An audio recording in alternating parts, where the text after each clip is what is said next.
Hello, this is Faris Anderson, and this is my PowerPoint presentation on ethical dilemma. And the ethical dilemma in question is the case of Mary, an African American woman who has cultural fears regarding therapy um, due to the racial differences between Mary and the counselor. Mary is a Black woman, African American, and the counselor is Caucasian. And Mary fears that the counselor will not be able to understand her culture and does not have the cultural competency. There's also the issue of the stigma of therapy in the African American community. And this is the first time that Mary seeks therapy and she encounters this ethical dilemma of the racial differences between her and the therapist. The ethical concerns here are a repeat cultural competency, therapeutic alliance, and the stigma around mental health in Black communities. And therapeutic alliance refers to the relationship of trust and confidence between the counselor and the client. And Mary believes that due to the racial differences, this will not be able to be accomplished, right?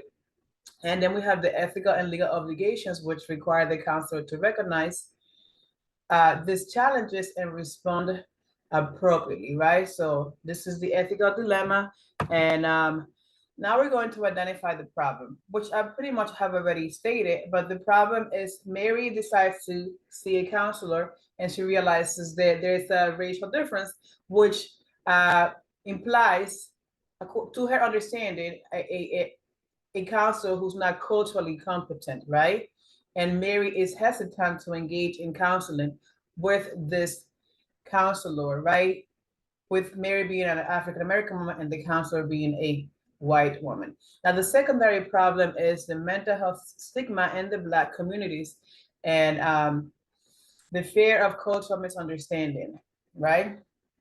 And then we have the ethical, legal, and clinical concerns, which is the risk of ineffective therapy, potential violations of the SCA Code of Ethics, and legal obligations regarding non-discriminatory mental health services. Suit and al. 2019. Now, what are the ACA standards, right, that we need to apply, which could potentially be violated and which needs to be implemented, right, and the state codes. And we have the 8.2C, which is developmental and cultural sensitivity. And this is a reference to how does the counselor communicate with the client. The counselor is required to communicate in a way that is developmentally appropriate. So if this client has a developmental disorder or uh, intellectual disorder or disability, am I communicating in a way that this client understands, right? If this client happens to have an education that is below high school, how do I communicate with her compared to the client who has a post-secondary education? It has to be developmentally appropriate. And then it also has to be culturally sensitive. My communication must meet the culture, the beliefs, and the principles, right? They're acceptable to this client culturally, right? And then we also have the ACA standard E8, which is multicultural issues, diversity in assessment.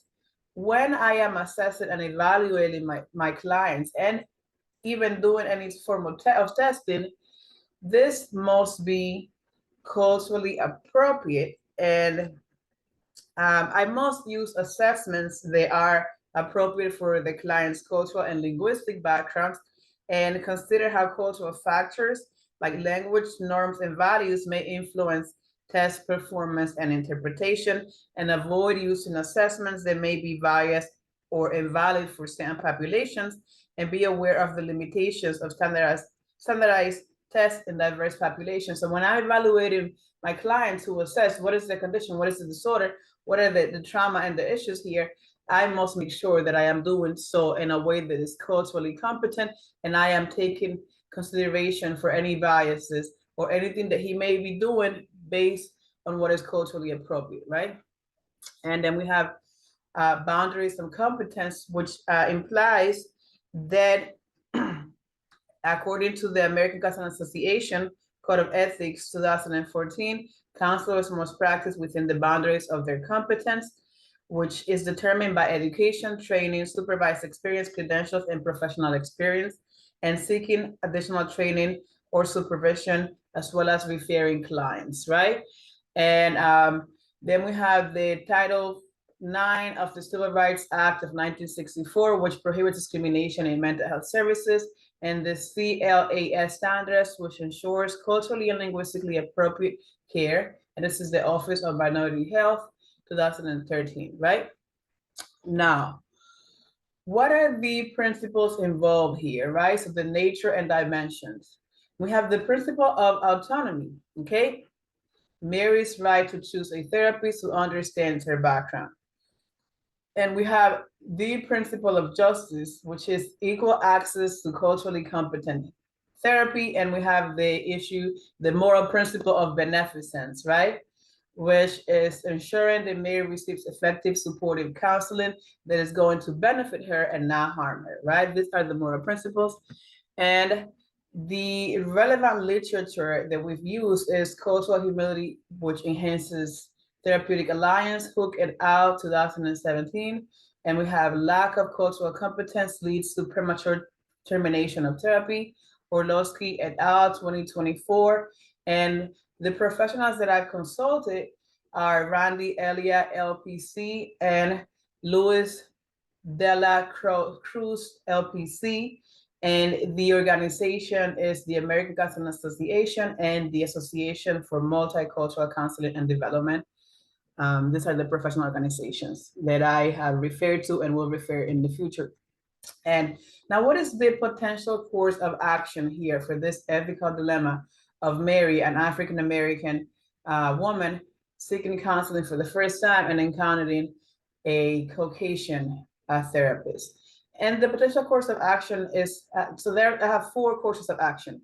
Number 1 is for the counselor to enhance culturally competency through training.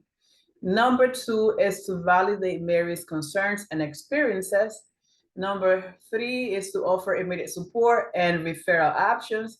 And number 4 is to utilize culturally adapted counseling techniques. Now, the one that we're going to eliminate, that this is not going to work here, is the referral, right? Because Mary may feel rejected, and then also it may be an implication of bias, of discrimination, and of an inability of the counselor to become competent, right? Inability, lack of desire to become competent, and bias or discrimination, as well as the client feeling rejected, right? Now, what will work is validating the client's concerns, which builds trust and it builds the therapeutic alliance. And even though it does not fix the competency gap, but it allows the client to feel heard and validated. And then I ask and I listen and I allow the client to teach me his or her culture. In this case, allow Mary to teach me her culture, right? And validate Mary's concerns, right? Now, the cultural competency training will also work and it's needed, right? And it requires long-term dedication and ongoing effort and cultural competency training in the form of classes. I will see what is available in through my local board or through the ACA or even online classes. What does my office are there any options available in my office for cultural competency training, and also continuing education training, right, which requires additional training to make culturally adapted techniques, right, or to use culturally adapted techniques. So these are the approach chosen is a combination of, I'm repeating, of cultural training, validation, right, and culturally adapted techniques. Now, the justification is that it makes sure that Mary feels heard and supported and understood with the validation approach. And it aligns with the ACA ethical guidelines, and it strengthens alliance to therapeutics without the use of referrals, right? So it creates a bond and that trust between the therapist and the client, and it makes the therapist competent, not only for Mary, but for future clients who may present the same demographics and the same cultural issues. Makes the counselor competent, right? And it makes the client feel heard and accepted. Now, after I have become culturally competent, I've validated Mary's concerns. I've allowed Mary to teach me her culture, and I have learned techniques that are culturally appropriate to continuing education. That ethical dilemma no longer exists because I have increased the therapeutic alliance, and I now ask, and this is going to happen over time. By the fourth or fifth session, Mary will feel heard, understood, and validated, and she will no longer think of the racial difference. She will simply have found an ally in the counselor, although the counselor has a different race. So the ethical dilemma disappears, right? As the counselor demonstrates competency and empathy and validation. And then we have the justice test. Is this fair and will this respond to the cultural issues? Yes. Now the test of publicity, ethical and aligned professional expectations are met. Yes. And then we have the universality test.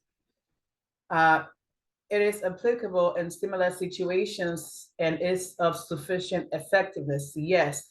I will be able to use these skills, these cultural skills with future clients. And now we have the implementation. How am I going to implement this? Well, I am going to use this cultural competency training skills that I've learned. I'm going to use them as I interact with Mary. I am going to observe Mary's progress and modify accordingly.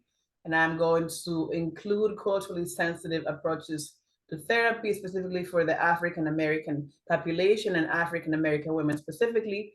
And I am going to participate in professional development in multicultural counseling, which I will be implementing as I speak to Mary, and I will allow Mary to teach me, and I will let Mary feel validated.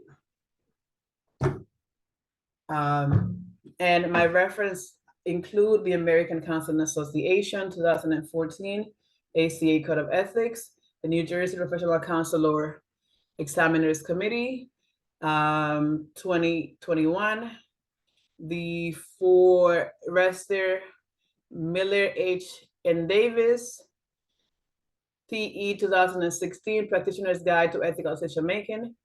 And I have Ramley, TP, JR, and Harley, 2024, Ethical, Legal, and Professional Issues in Counseling. And I have Daniel B. 2020, Counseling Principles and Christian Beliefs.